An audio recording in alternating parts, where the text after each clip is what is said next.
Imagine being, like, so bone-tired you can barely keep your eyes open, Oh, I know that feeling. right? You are just entirely drained, running on absolute fumes, and then suddenly this human lightning bolt of pure, unfiltered energy just sits right next to you. That sounds intense. It really is. Yeah. So today we are doing a deep dive into a really captivating text titled The Blade Runner.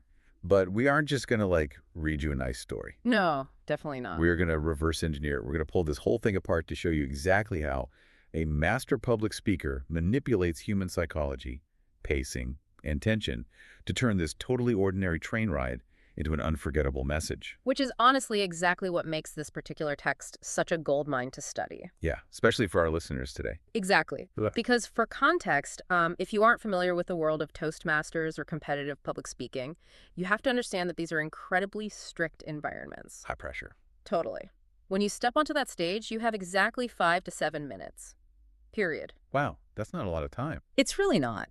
Every single word, every pause, every shift in your body weight is judged. The margins for error are just microscopic. Right? So when we analyze a contest speech like the Blade Runner, we have to approach it with the understanding that not a single syllable is an accident. I mean, that's wild to think about. And you, listening right now, whether you are, an active Toastmaster prepping for your next contest, or just someone who wants to hold a room's attention during a regular Tuesday morning meeting, you're going to want to take notes. Oh, absolutely. Grab a pen. Because the speaker takes this very simple, isolated, personal anecdote and just engineers it into a universal message that hits the audience right in the chest. It really is a masterclass in narrative efficiency. I mean, the text actually opens by addressing the room directly. He says, Huh. Mr. Contest Master, colleagues, and guests. And the scene. Right. But then, within seconds, the speaker transports the audience out of that sterile contest room and onto a regional train. Yeah, we find the narrator utterly exhausted after this grueling 650-kilometer bike ride. But, I have to say, the pacing at the start is really interesting. Well, I have to admit, I was actually a bit confused by the strategy there. Really? How so? Well, when I read the opening, the speaker spends a significant amount of time just, like, establishing the physical atmosphere. The narrator is sitting there in cycling gear. They are covered in dust. Mm-hmm. They are fighting off sleep for a very specific reason.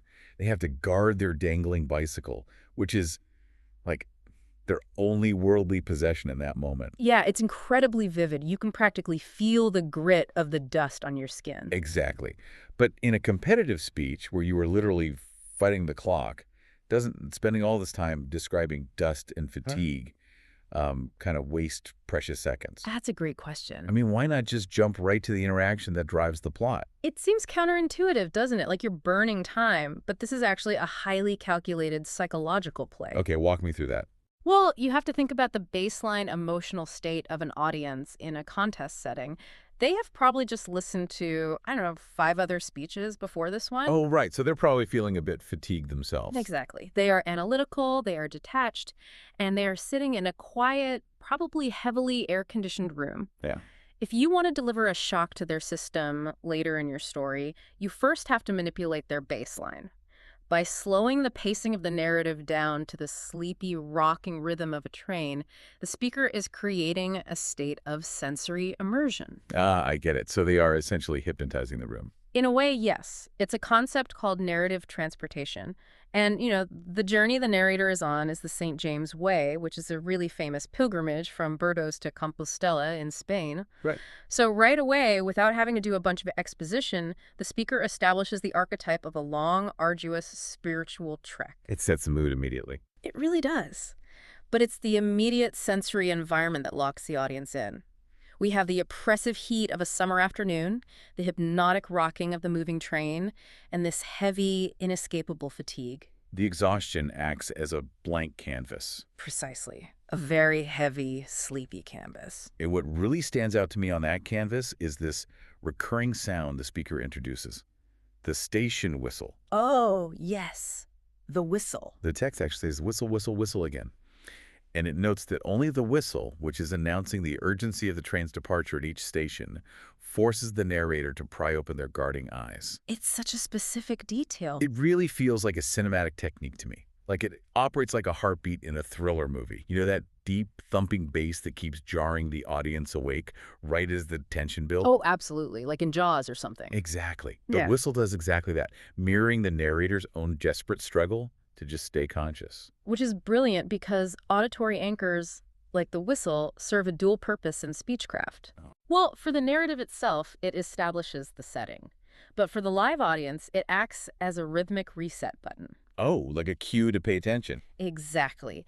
Every time the speaker says whistle, it pulls any wandering minds right back into the room. And because the speaker has spent the first minute or two making the audience feel this heavy, lethargic heat, the arrival of the story's catalyst is going to feel 100 times more dynamic. Because of the contrast. Yes, the brain needs that contrast to register a jolt. Well, let's talk about that jolt, Yeah. because the narrator is stuck in this heavy mud of exhaustion, and then the entrance of the contrasting character completely flips the energy of the train car.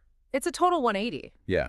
So the train is stopped at a station, and the platform outside is completely emptied by the burning sun. Everyone has fled the heat. Except for one person. Right. Except for this young man rushing toward the train. And this is where the descriptive language tightens up significantly. Notice the shift in pacing here. Yeah, it really speeds up. We go from the slow, drawn-out descriptions of heat and dust to these rapid, sharp details. And the physical description is striking.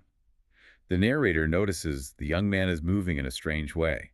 From the knee down, both of his legs are, and I quote, thin, elegant metal blades. Yes, and I want you to pay attention to the word elegant there. That stuck out to me, too. A lesser writer might have used words that evoke struggle or hardship, to garner sympathy from the audience.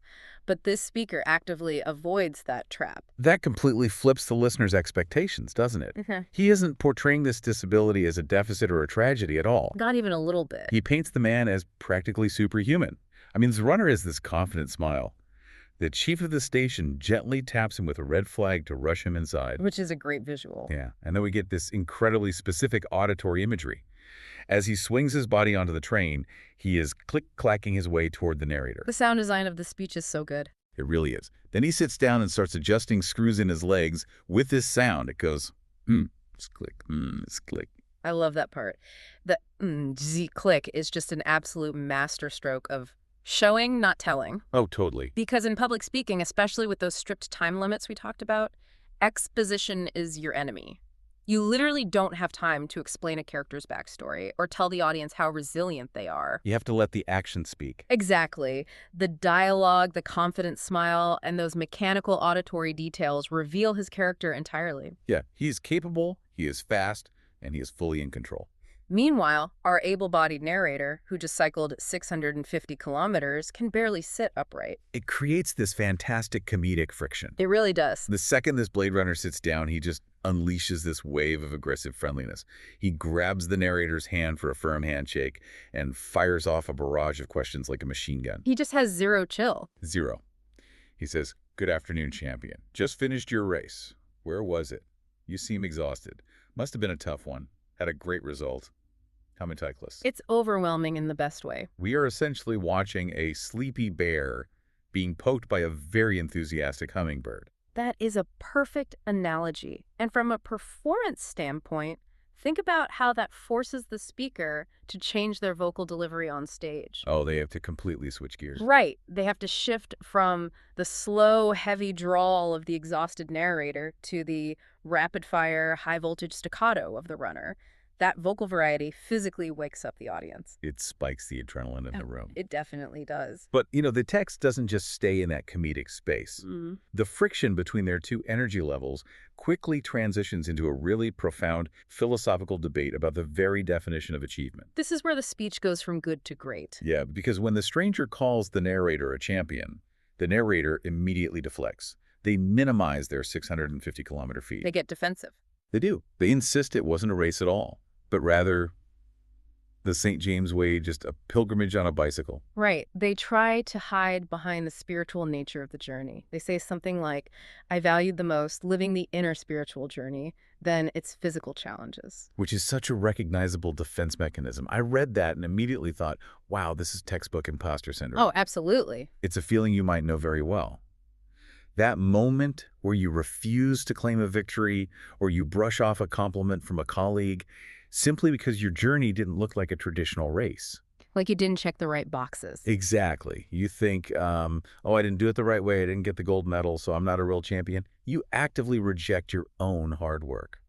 It is a perfect encapsulation of how we gatekeep our own success. Yeah. The narrator is essentially saying, my suffering doesn't count because it wasn't official. Right. But the Blade Runner refuses to let the narrator get away with that false modesty. He actively chides them. He calls them out. He does. He points to the undeniable physical evidence right there in the room. He says, look at the dust covering your bicycle.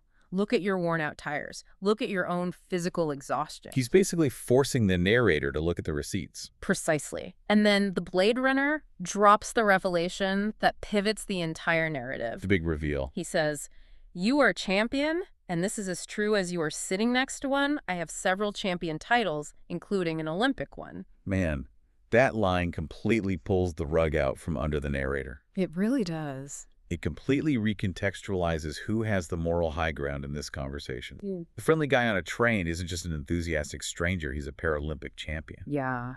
And he follows it up by asking the narrator, maybe you think I do not look like a champion, do you? This is the thematic core of the speech. Up until this point, the story has been mostly about physical contrast, the fatigue versus the energy. But here, the speaker forces a cognitive shift.